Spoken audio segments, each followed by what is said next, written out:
Hello, good evening. It's 5 p.m. Welcome. This is Hot Edition. We're live on news up here at Desawe Kanda. Also live on TV3 Ghana on Facebook and 3FM 92.7. You can find us as well on Twitter at 3FM 927 and on Instagram at 3FM 927.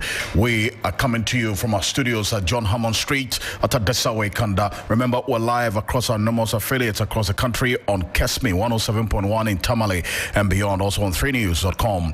I am Alfred Ocansey. Coming up this evening, former Minister for Food and Agriculture, Dr. Alfred Ocansey, formally launches his bid to lead the governing New Patriotic Party into the 2024 elections as his flag bearer, with a pledge to make agriculture the centerpiece of his government.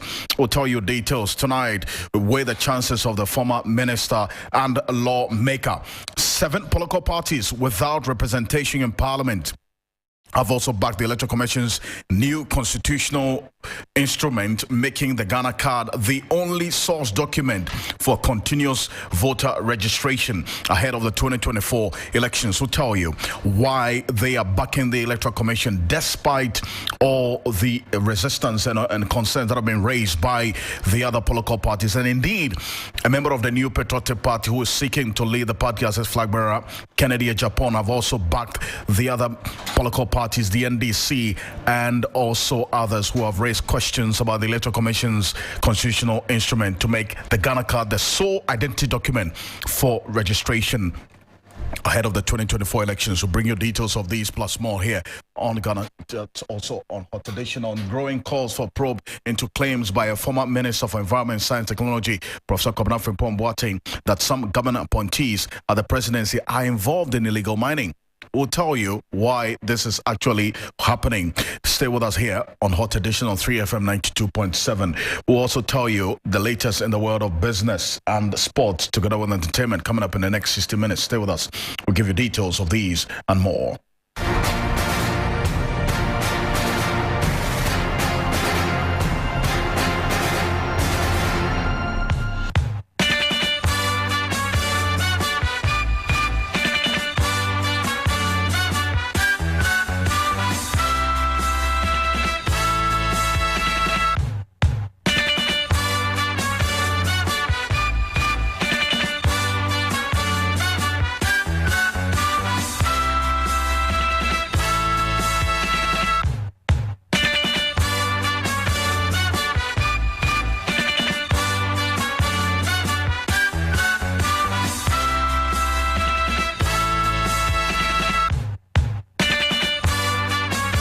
Let's get into the details now. Former Minister for Food and Agriculture, Dr.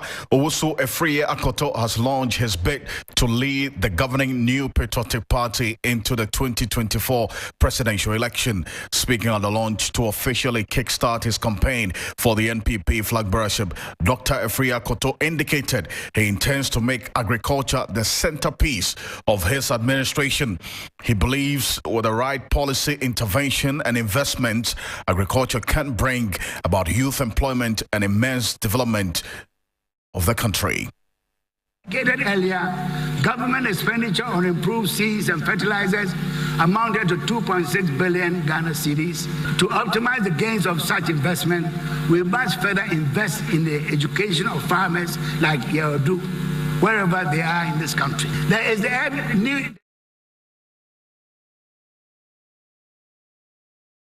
stakeholder engagement, including the youth, smallholder farmers, and large-scale farmers, all in agribusiness.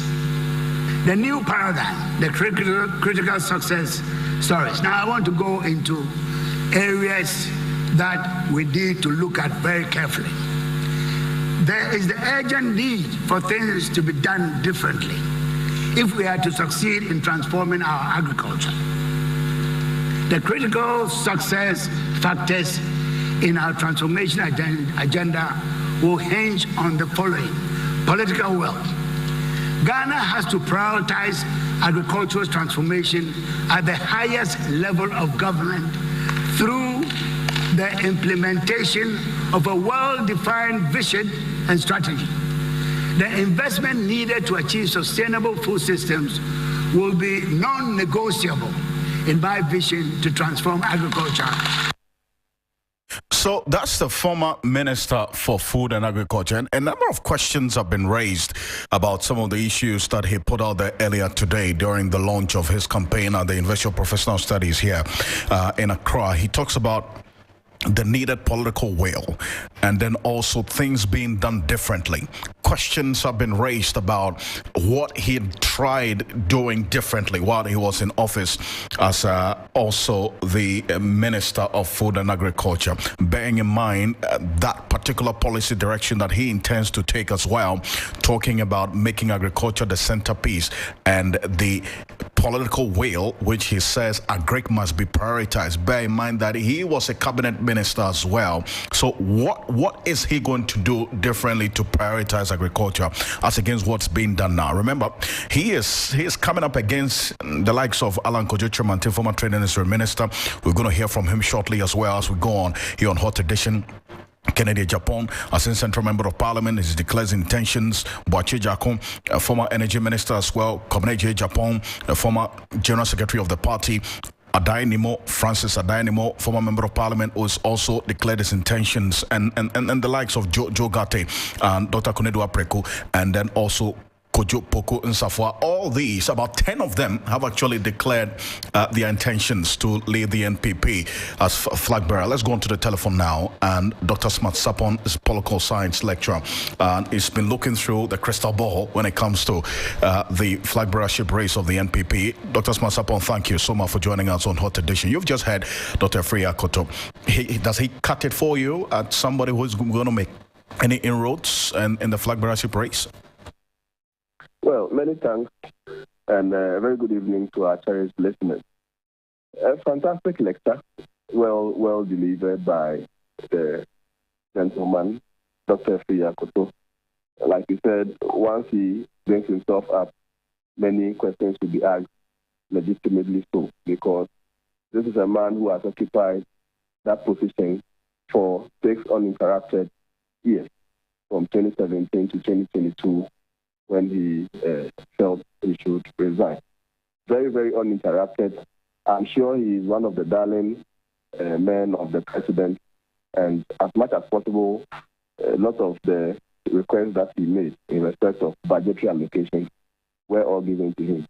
He championed one of the major transformational programs in agriculture by this president and this government, and at this point, and if you heard in his speech, he tried to count some of the successes that he has chalked. Yeah, maybe he reserved these plans for the future when he becomes the president.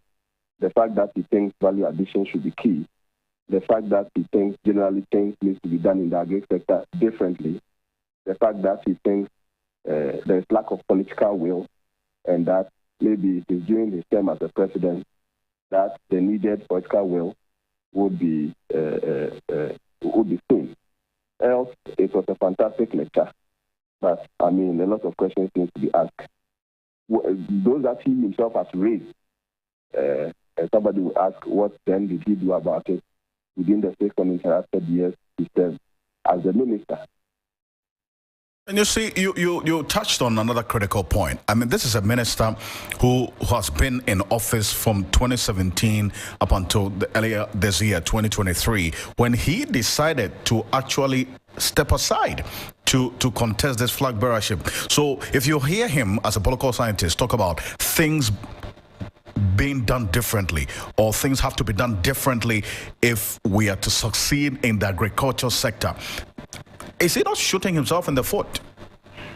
Yeah, it looks more like he's asking the questions as though he wasn't given perhaps the opportunity to do the things that he intends to be doing anew when he becomes the president.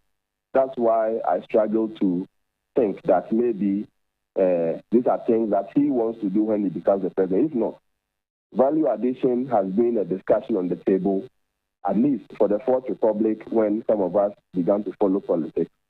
From one presidency to the other, from President John Rawlings of blessed memory through to Kufuor. So when you get the opportunity in Kufuor's government to head agric, you might have learned some useful lessons, and you would have expected that his second chance from 2017 to 2022 would have been a good time to implement some of these things that he outlines in his presentation. But hey, who knows? Maybe he is reserving them for the occasion when he becomes the president. If not, value addition is not anything new that he should be telling us he'll be doing in 2025 onward. Political will, a very key member of cabinet. And when you say political will, Alfred, let's not make it look like it reserves with the presidency. Political will is distributed. So to the MCE or the mayor of Accra, if he has the political will to keep Accra clean and some aspects of Accra decongested and all those things, and he has the political will, he will do it. He has been given the power. Some of the powers of the president has been given to him. Same way any minister given that power and given the flag of the country to hold in a sensitive office like Agric should demonstrate political will. I don't know. I don't understand when a man like him talks about political will. Does it mean he has to become the president to understand what political will means? Because for me, as a scientist, political scientist, political will is distributed, and he has to exercise same where he finds himself. Anybody assuming political power or having given political power today should understand that political will is expected to be seen wherever they are. And so, I don't know, but I think he should have exercised that political will there at his ministry to send a signal that when he comes and is given the larger Ghana, he can demonstrate things across the various sectors of the economy when he helps all of them. But yes. from your reading of that statement, how that is also cast the verdict on this administration's commitment to improve the agricultural sector? Because if you listen to President Akufo-Addo from 2017 till date, just last week, even during the State of the Nation address, the agricultural sector was one area that he spent a lot of time talking about the achievement that have been chalked there. Then you have the Minister of Agric, who resigned not too long ago, come to talk about agriculture being prioritized. And he is also, or was, a cabinet minister. What verdict does it cast on this administration? After there's one mistake most of the aspirants are trying to do. Yes, you may, to a certain extent, want to draw a line between what your government has been able to do and what the improvements are when you come, you will be adding. In trying to do so, they make it look like, and to the masses who listens to them, they make it look like they are standing out of the performances of the government. They want to insulate or immune themselves from the so-called successes that has been achieved by their government, the government in which they themselves serve. I think they should be careful in doing so. If not, they counter the story. While the president is listing successes job, the minister makes it look like a little was done and that there's more to be done and that those things can be done only when he comes in. And you hear that from especially those that were in government and resigned, making it look as though the woes or lack of achievement in the various sectors, including Agric, perhaps is attributed to someone else other than they who were made ministers in those sectors. Let me give you one example. He carefully doesn't go there. If we talk about investing 2.6 billion in improved seeds, and it yields in financial, in monetary terms, 47 billion. All right. If you make this analysis, then you would have showed us assets or where this yield could be seen. We wouldn't have to then raise different budgets in constructing warehouses, about 40-something of them. We would have, from this gain, seen assets. Perhaps we would have been having more stock of food in our warehouses. Perhaps we wouldn't need to be importing cereals and 30 other things that the Planning of Food and Jobs was focusing on. It should have been seen along the line.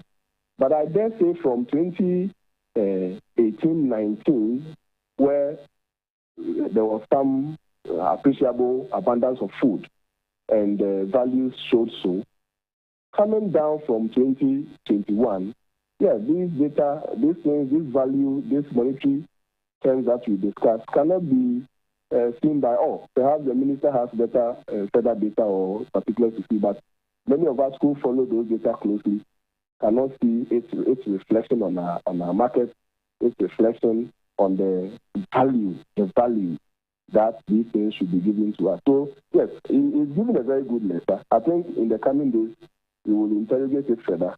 But that impression that they create to make it look as though they reserved the magic for the occasions where they become president, I think we should urge them to tread cautiously on that.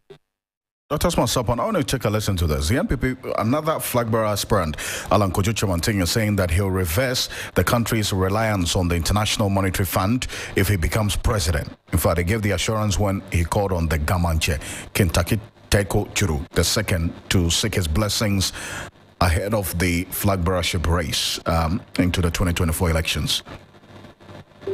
Secondly, the two most important challenges that confront us as a nation currently are maintaining a strong, resilient economy, and then secondly, creating job opportunities, particularly for our youth.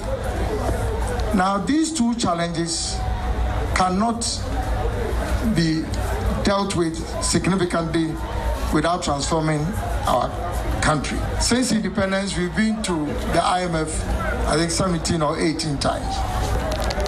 We are currently working towards receiving a package from the IMF. We have to reverse this trend. And the only way we can reverse this trend is to have a transformational leader who can move the country beyond growth to transformation. And in all humility, in all modesty, I believe that I offer that opportunity to move this country forward to transformation. Even without becoming the flag bearer of our party, I've put up a bold plan for the great transformation of our country. So that's Alan Kojo-Kyerematen, and Dr. Smasapan, you when you listen to him as well, you get this sense of, and he made this comment even when he launched, he addressed the nation through that public broadcast a couple of months ago, that he believes things could have been done differently, and he talks about not going to the IMF, and this is what the administration that they were part of is doing. And then you listen to Dr. Efri Akoto as well. He repeats the same statement. Things need to be done differently. I mean, how will their attempt to sort of extricate themselves from the path this administration is taking work for them in their campaign as for the flag bearership? Yeah, I would urge them to be careful. They still need to fit to their audience or to the delegates how different they are going to handle things. I mean, for anybody to make a blanket statement that things need to be done differently, I think Alfred, you and I have been saying this and all the time that things need to be done differently. Yes, our leaders, especially within the Fourth Republic, have not been transformational enough, and you and I bear witness to it. We are still confronted with abandoned projects that were once loans that were sourced and invested for the people of Ghana, abandoned, sometimes for partisan reasons. We need leaders who do things differently. Yeah, we go for loans, and at the end of the day, we pile up our debts with no growth. It's equivalent growth. So we need to have a transformational leader, leaders that will do things differently. But let me re-emphasize that when we say you are a leader, you don't have to sit on the presidency before you would accept and see yourself as a leader. In your little corner ministry or department or metropolitan area assigned to you, you have to demonstrate transformational leadership. Let us get to you, audit, and see that, when you came, by virtue of your sitting there as a leader, you ensured that all abandoned projects were cleared, were prioritized. I've sat in some meetings where mayors declare that in their first 2 years, they are going to make sure abandoned projects are cleared first before budget of the municipality is re-diverted to somewhere else. But go back there in 2 years and you see new projects springing up and the old ones continually abandoned, left to go with. So it's easy to say transformational leadership, we need to do things differently. It's so easy to say, especially these ones that are saying who forget to appreciate the fact that they were also given a very essential, sensitive part of the country's life, where if they had demonstrated at least 50% of this transformation they talk about, 50% of this political will they talk about, we would have seen these sectors in different ways, and the improvement that would have come from those sectors would have propelled the entire. Can you imagine if trade and agric had achieved some transformation, how it could have carried all other sectors of the economy along? Don't forget, we still remain agrarian, and that if we had achieved some transformation, some massive improvement in the way we do our things in agric, we would have seen things transforming. So the end justifies the means. It's easy to say transformational and this and that, but the end result, when we gave them those positions as ministers, is what we all see. If it is good enough, they wouldn't appear to be extricating themselves from it. I think It's still not good enough, and they should be careful the way they try to take themselves out. Dr. Asman Sapong, thank you so much for your time as always. Dr. Asman Sapong is a political science lecturer at the Kumasi Technical University. He's a political scientist as well, joining us on the telephone on this. If you just joined us, this is Hot Edition on 3FM 92.7, 23 minutes after 5, today the 13th of March 2023. And just gone by was the launch of the campaign of Dr. Efria Koto, former Agric Minister. He's been talking about doing things differently. Remember, he's coming up against 9 other persons who have also declared their intentions to contest the flag bearership of the new Patriotic Party.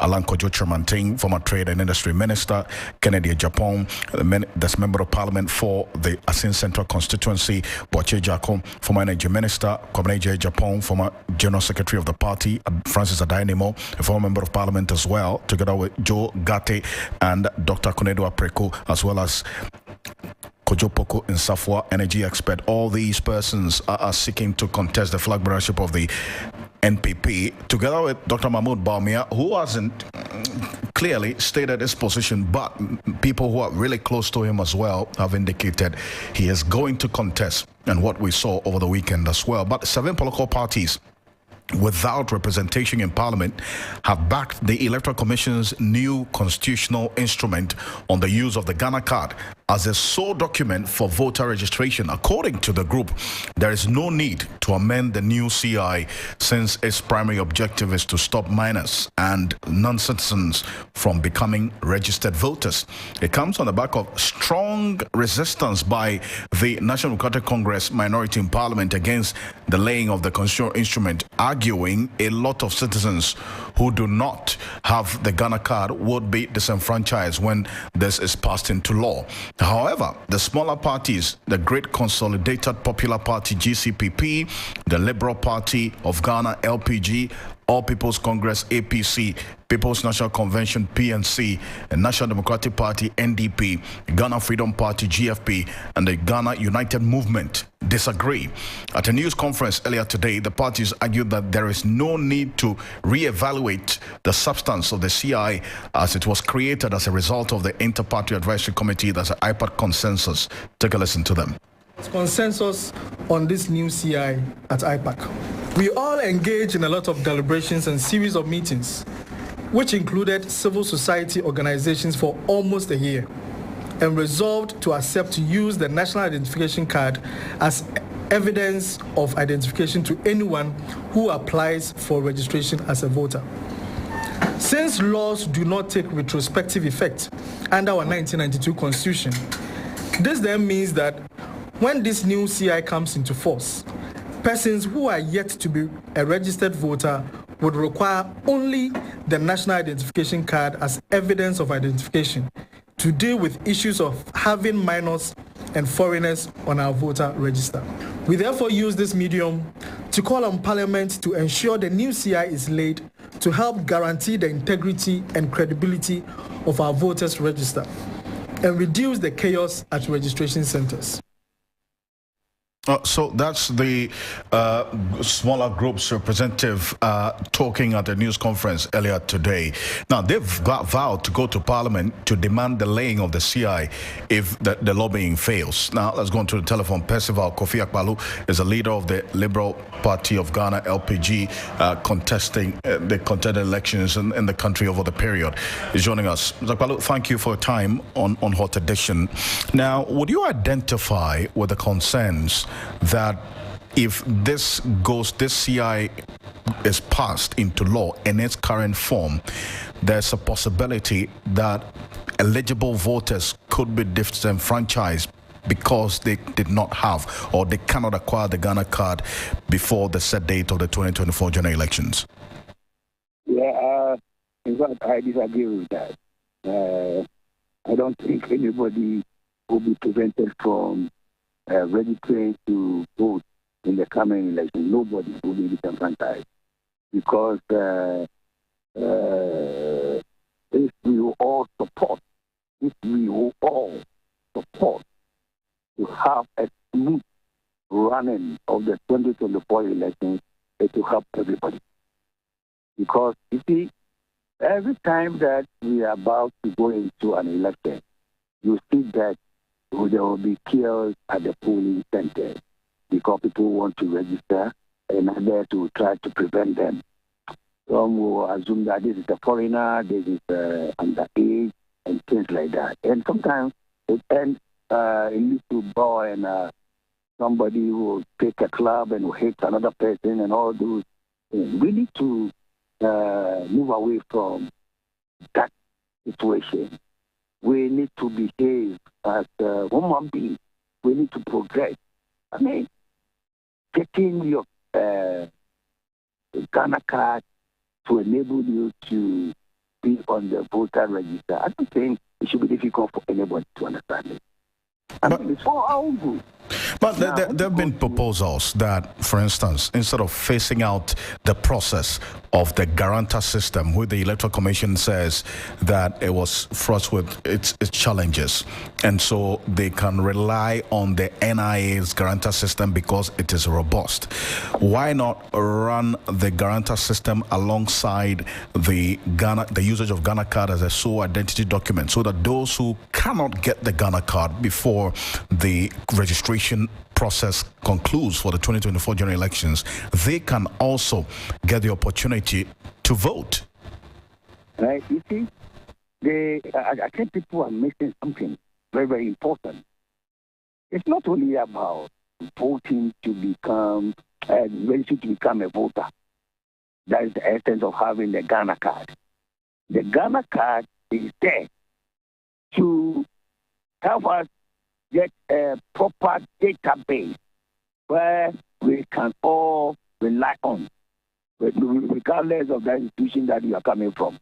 So if it's about the banking system, if it's about the self and death, it's about anything, the Ghana card will be the sole primary document that will enable us to rely on. Even going into employment, if you are to get employment tomorrow, you pull your Ghana card, and you get job. Your Ghana card number will serve as your PIN number, that's your tax identification number.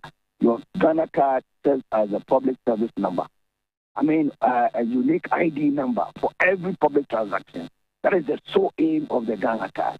So we should all help to have that system run in this country. Because we all travel outside this country, we go to the United States.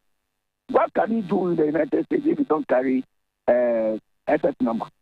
If you don't have Social Security number, you can't do anything in the United States. Okay, so on that particular point, if you go to the Republic of Ireland without the PPS number, you cannot do anything in the Republic of Ireland. So in our country, gone are the days where we were doing anything haphazardly. Now we need to structure our economy. We need to organize the economy. So all those intellectuals should help us build a solid and robust, well-organized economy. Other than that, we will always fall back. Because how do you know the number of people living in this country if you don't have a proper database? Okay. So we should all assess that this NIA works and it works for everybody. Other than that, my brother, we will not go anywhere in this. Okay, on that point about your reference to the United States, I want you to take a listen to Kennedy Japan. He's a member of parliament for the Asin Central constituency, and he's seeking to lead the MPP as a flag bearer going into the 2024 elections. He actually disagrees with the constitutional instrument that's been laid by the Electoral Commission to make the Ghana card the sole document for continuous registration. Yes. And these are the reasons why. Colin, take a listen to him, and I'll seek a quick response. Talking to an American, even Ghana near American citizen is so proud to hold American passport. Ghana, already bogus decisions, and I wonder those who sit there and take such decisions. So a whole Ghana passport, mostly yakotwa bayemi and Ghana passport too. We've lost our identity to national identification. What? So you are against this? I am against it. I am against it. I am against it. So a whole nationality. A DNA chimima me musa mi yagane me. I am a passport. Now we are saying, sir, we will not even be allowed to use our passport because certain number of people, Ghanaians, are holding it. The same applies to national identification. A lot of people are holding it. Ghana for. What I say? So Ghana first means we have to be proud. Say you're Ghanaians. So that's Kennedy Japan there. You see, it's missing two things. Maybe he didn't understand what he even said. He didn't understand what he said. You see, you cannot acquire a passport currently in this country without a Ghana card. But prior to that, everybody could get a Ghana passport anywhere. So we were saying that the previous passports, you couldn't rely on them. So we are moving into a structured system. So now, can you get a driver's license without a Ghana card? Can you open a bank account without a Ghana card? Even the United States that he was making reference to, can he get a voter's ID card without a SS number? What is he telling us? Remember that sometimes people have to listen to themselves whenever they speak. You see, before you get your stamp, this is what they call the national ID card. The national ID card. National. This card is the national ID card. So, passport, before you get a passport, you must prove your citizenship. And that is what we are talking about. It's by what? By your Ghana card. Okay, but what I know with the financial institutions, Napalu, is that you are required to, if you have the Ghana card. You see, and the law actually does state, the Citizenship Act specifically indicates, first, your procurement of the Ghana card before it is used as a requirement for the number of services that you are going to access, including the bank account you talk about, and then the others. If you don't have the Ghana card, then it would now be unlawful to require that somebody who doesn't have the Ghana card should actually use that as a point of reference or the processes of identification to get a passport. So the concern is that if there are challenges that people face in getting the Ghana card, why don't you then also look at other means of the same people proving the identity so they are not disenfranchised? Because the National Education Authority itself makes room for two guarantor arrangements. Arrangement by parents, that's the guarantor arrangement by parents, and then also you have the other guarantor arrangement by two other people who can testify that you are a Ghanaian. So if that is in there, why not consider it alongside the Ghana card? That's the concern. Your thoughts on this? No, you can get it. You can apply that one when you are getting your Ghana card. Outside the Ghana card, you cannot use the guarantor system anywhere again. That is what we want to tell everybody. Because your date of birth that you give at the Ghana NIA will stay permanently. All the information that you put there will stay permanently. So that when you get a job and you go and forge that you are 20 years because you want to vote, whilst you are 18, it will say that you are 20. So when you get employment in the future, and then when you hit 58 and you're supposed to go on retirement, you will go because you are 60, because you have declared that you wanted to vote for somebody while you were not 18 then. So that is what we want to tell people. That is why we want to have a permanent record of you, not whereby you be taking records anywhere, anyhow. So if you want someone to guarantee that you were Ghanaian, you were born so and so date, but go to NIE, go and do that, and it will be captured, and it will be permanent. Forever, it will be following you. That's what we have to do to make it work in this country. Okay, we'll see how the coming days will look like, because you understand you intend to lobby Parliament, and then if eventually the lobbying fails, you're going to storm Parliament. That's what we're going to do. Thank you so much. Percival Kofi Akpaloo is a leader of the Liberal Party of Ghana, LPG.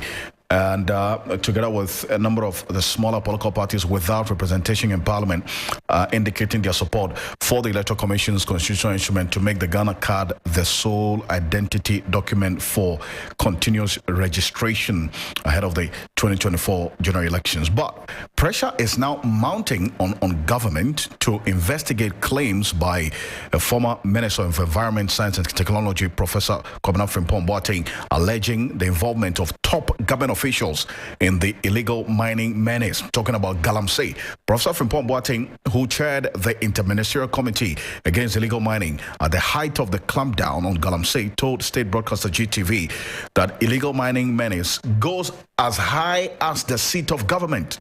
Now, the former minister, who lost his job in the second term of President Akufo-Addo's government, claims his exit from government was orchestrated from within the government as a result of his unwavering fight against illegal mining. Now, here's what's happened. He dismissed assertions that some excavators seized under his watch could not be accounted for.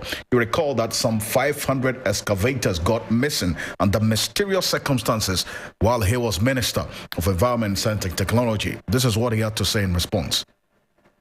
What happened? It is no excavator, 500 excavator. Who said that? It was somebody who threw that into the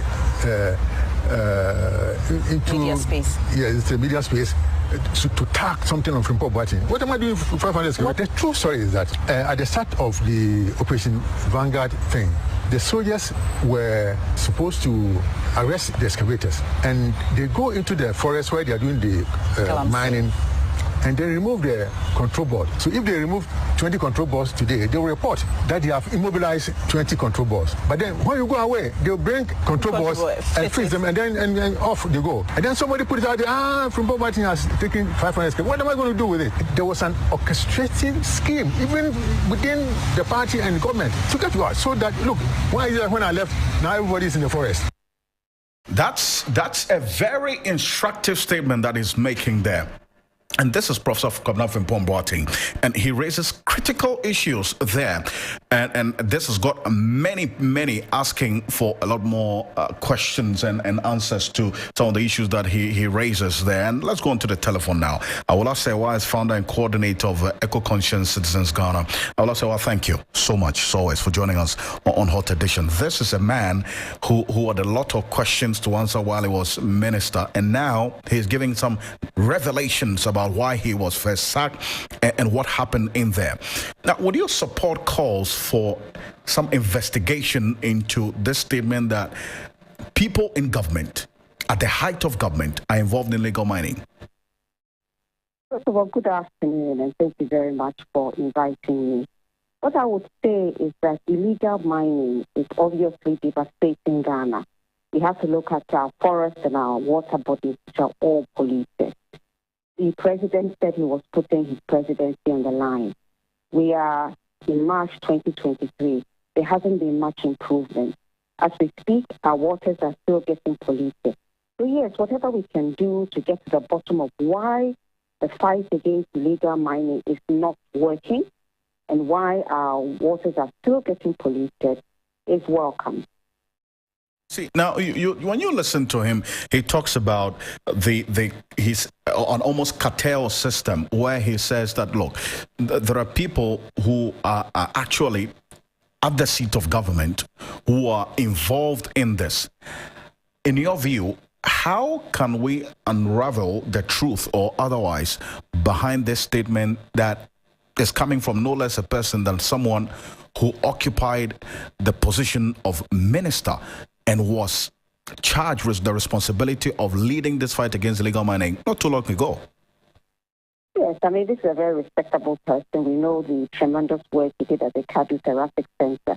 So this is a man who had excellent credentials. Now, he's made certain assertions. We have the police who are supposed to investigate.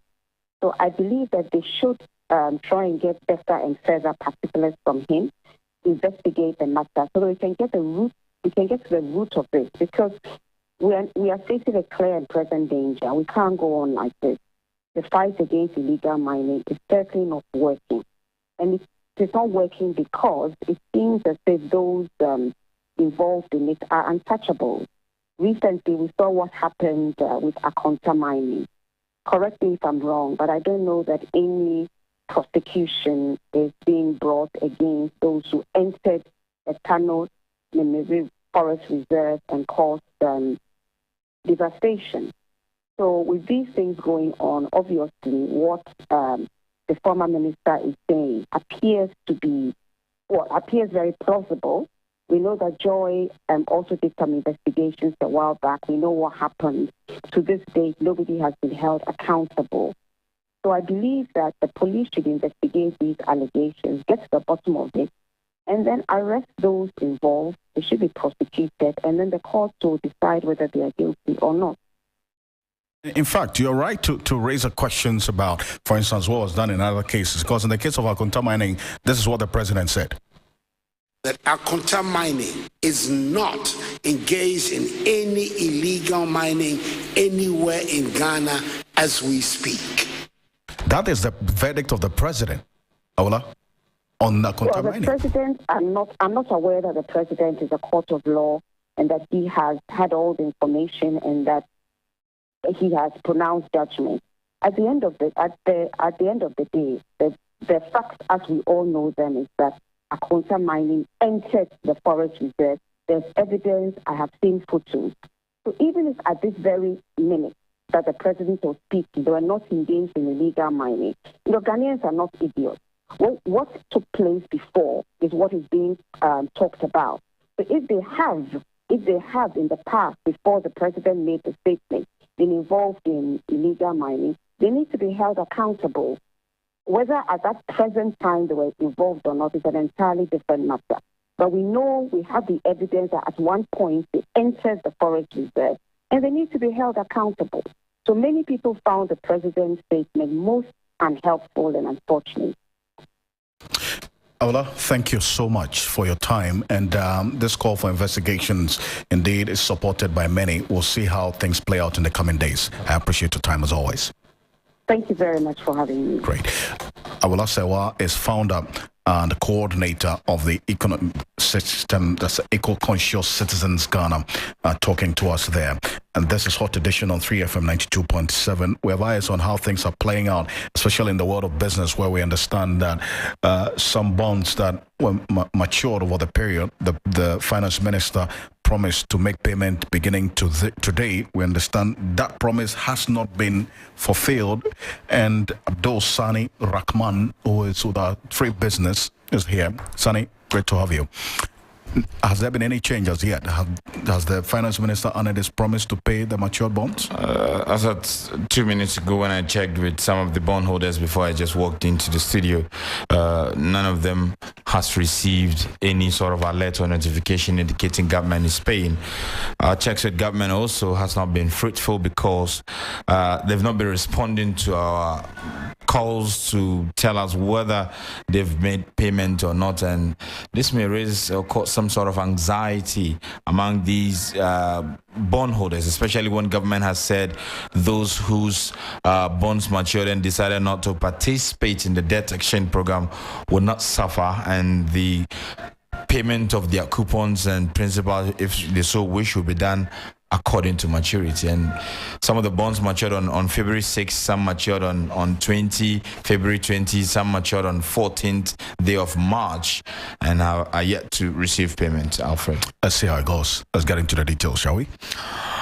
Well, my name is Sanam Rahman. Thank you so much for your time on Hot Edition. We start on Ghana's bailout deal with the International Monetary Fund because financial analyst Joe Jackson has warned that the program faces a huge risk which could possibly lead to major consequences for the economy. According to him, the outcome of the domestic debt exchange program shows it will take a lot more for government to get external creditors to agree to any form of restructuring which is needed for IMF board approval. Speaking in an interview with 3 Business, Mr. Jackson said getting external creditors to accept a higher haircut will be difficult. Because of the way we scaled down the domestic debt exchange program, right, we are now achieving debt sustainability. It's going to be a lot more complicated than it was before. And we're going to end up imposing a much bigger haircut on the foreign commercial creditors, and then the bilateral and the multilateral creditors than we had anticipated. Of course, having to impose that higher haircut just means that the negotiations are going to be a lot more torturous and a lot more complicated. With the bilateral and the multilateral agencies, we can hope that the geopolitical situation, the issues to do with West African stability may be in our favor. But with the commercial debtors, we now estimate at some 40% of all of our debt. There's no such consideration. And we have estimated up to 50% haircut. They're not going to take this kindly. They're going to insist that everybody is treated the same. We have the complications of China, who is not exactly as forgiving as the rest of the other bilateral. Joe Jackson is with Dalex Finance. Now, we still stay a while on this subject because Professor of Finance at the University of Ghana, Lord Mensah, has advised government to consider other options of restoring confidence in the economy as he doubts Ghana's ability to reach an IMF deal by the March ending timeline. According to The Economist, current negotiations between Ghana and its bilateral partners for a possible debt restructuring could protract a situation which is likely to derail the deadline target.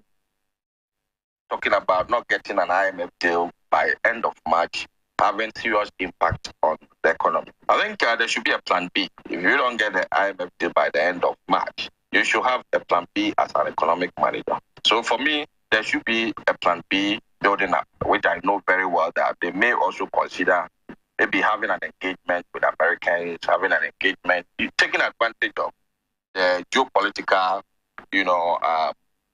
conditions and ensuring that at least we get support from this country to keep us afloat until we get a deal. For me, we shouldn't rush it. You may have to look at the timing. At what point do you want to get an IMF deal?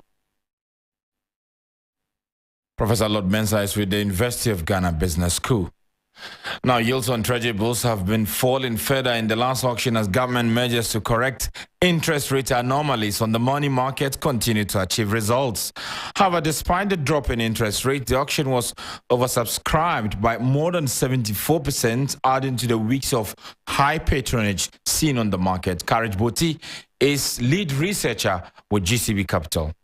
I think it continues the trend we've seen from the previous week, right? The Treasury has to compress T-bill rates in order to realize the gains, interest savings from the DBEP program, really. It was about 10% drop in the 91-day, the preceding week. Last week, it was about 4% drop. It's a trend I expect will continue, especially for the fact that the interbank market is liquid and there are limited options for fund managers and investors in general to lock in. They will be seeking to get in, bidding down just to compete and get in. And that is where the Treasury, I believe, will seize the opportunity to be rejecting bids to achieve a target of slashing T-bill rates so they can realize the interest savings from the DDB program.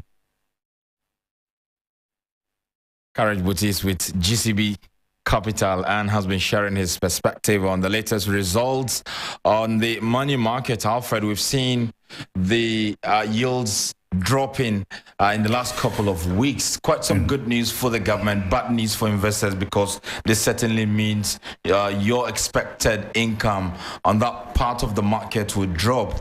But also good news because it gives you some sense of predictability, certainty, because where it was heading towards, it's just a matter of time for government to default. Absolutely. I mean, it's about what, 19.9 now? Yes, for averagely. 91 days.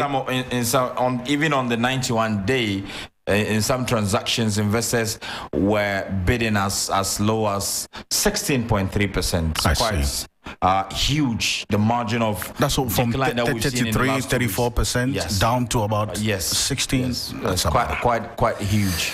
Wow. We'll see how it would also impact on the appetite for these short-term instruments, of course. Because it was the interest that was enticing, so you saw a lot of people putting their money in funny there. enough, the convention has always been that if interest rate declines, then you find a lot of investors shying away. But this time around, the dynamics are quite different because investors do not have an option. The bonds are still at junk levels, and following the debt exchange, people do not have confidence in that side of the market, so they are still patronizing the treasury bills, despite the fact that the yields are coming down. Alfred, great stuff. Sonny, thank you so much. You can find more on 3news.com. Oreko Ampofo is here, and Georgia Freya has been talking, right? Yeah.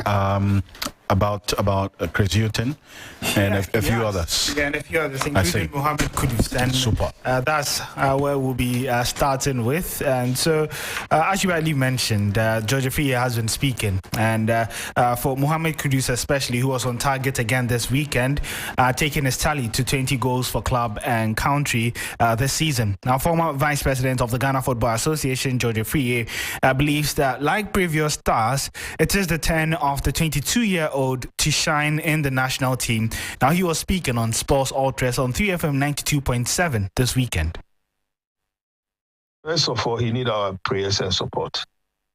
At a point when he will even feel us, let's continue to support him. Because you see, history, the boy is riding on the typical Ghanaian history, coming out with one or two top players at a particular time. There was a time in the history of Ghana football, a certain Abedi Ayew Pele emerged. He took, I want to speak within our time. I don't want to talk the time of Reverend Jose Kofi and Mohamed Polos. Let me limit my conversation with you, our time, the ones that you saw. I'm sure maybe some of you watched Abedi Ayew Pele. He emerged an 18-year-old boy, and Abedi took the whole Africa and the world by storm. And so that was Georgia Freya speaking on Sports Ultras, which had a maiden edition on 3FM just the previous Sunday from 6 p.m. all the way to 7:30. However, Freya also touched on the new coaching appointment of Chris Hutton, giving him his full support. And it's the same thing I will equate it with Chris current coach, Chris Hutton.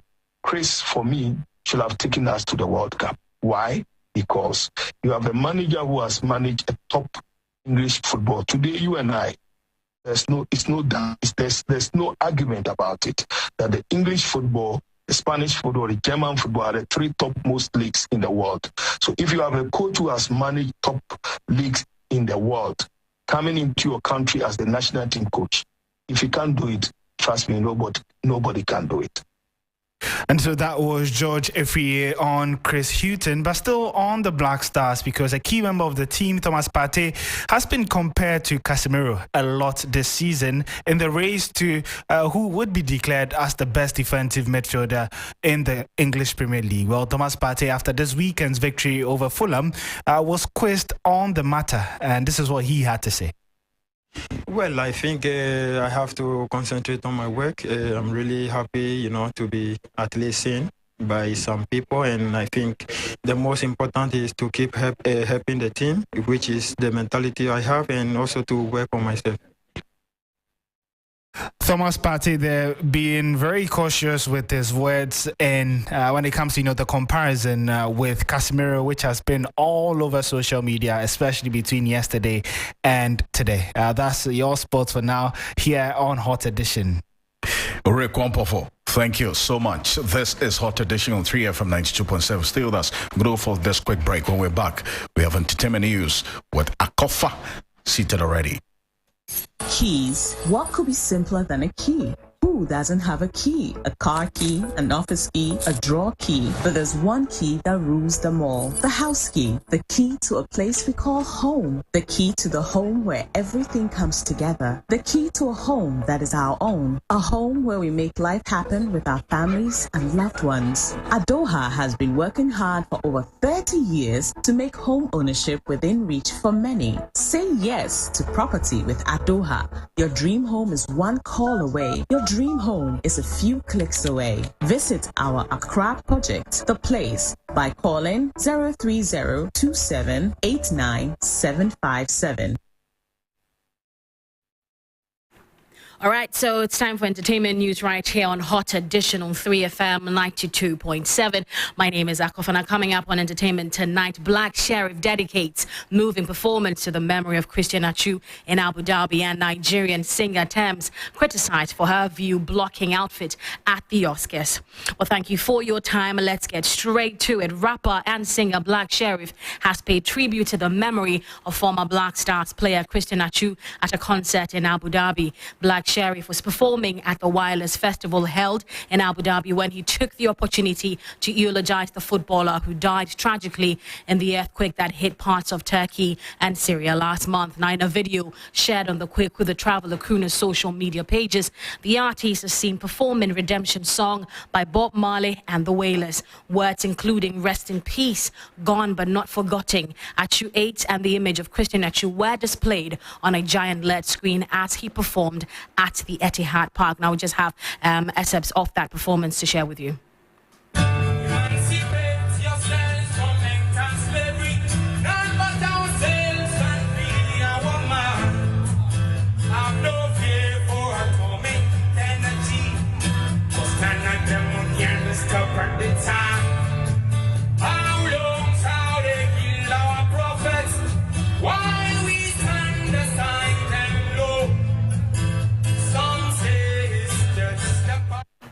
That's Black Sheriff there with his tribute to Christian Achu. And to some Oscar-related news, Nigerian singer Thames' debut appearance at the Oscars on Sunday saw her criticized on social media for her outfit that blocked the view of other attendees. Now, Thames was nominated for Best Original Song for the Black Panther Wakanda Forever track Lift Me Up. Her white gown that wrapped around her head was criticized after a screenshot showed a guest craning his neck to get a view of the stage. Some on social media criticized the singer for being rude. At Jared Bellini says, imagine waiting your whole life to be at the Oscars and you end up sitting behind a stratus cloud. We have at Jess of RVA also saying, the dress is beautiful but impractical for being an audience member, which is a shared experience. Being considerate is courteous, but that said, she looks stunning. At 4-Star Boy also saying, the black man at the right where I circled had to bend his neck. So you know how painful that is, doing it consistently over an hour. The white man or woman behind and the rest couldn't even get a view. This is selfishness without consideration. They were patient with her, honestly. And there was a good, tweet that also came through from Dankish Rock that says, bad publicity is also publicity. Shouts to the PR team. Everyone on earth is going to know who Thames is, not just Afrobeats lovers, African and African Americans. And also had this hashtag terms and conditions applied.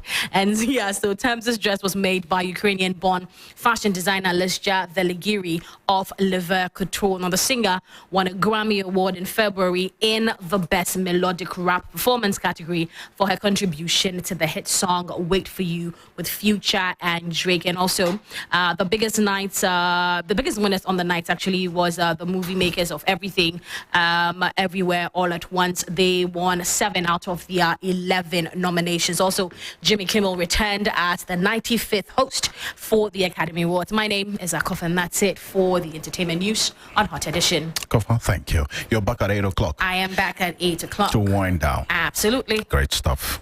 8 o'clock, Akofa wind down. Finally, financial markets in the U.S. have been jittery for months, and the collapse of the SVB led to big falls on the main stock indexes last week. But in the U.S., the main indexes remain relatively calm at the moment, though investors are dumping shares of some banks. The Dow, S&P 500 and Nasdaq have been flat or positive for much of the day. That could be a sign that many investors expect that this crisis will remain contained. And finally, before we go, you find this also on 3news.com. More than 60 bodies have been recovered in Malawi's main commercial hub of Blantyre after tropical storm Freddy hit Southern Africa for the second time in a month. Strong winds and rains continue to cause severe destruction. Go on to 3news.com for some more news. Thank you so much for staying with us here on Hot Edition on 3FM 92.7. Stay with us on 3FM as the drive continues with Giovanni, AJ Akwaku Sapong, and DJ Abiam. Join me at 10 p.m. on TV3 for Ghana Tonight. I am Alfred Ocansey. Have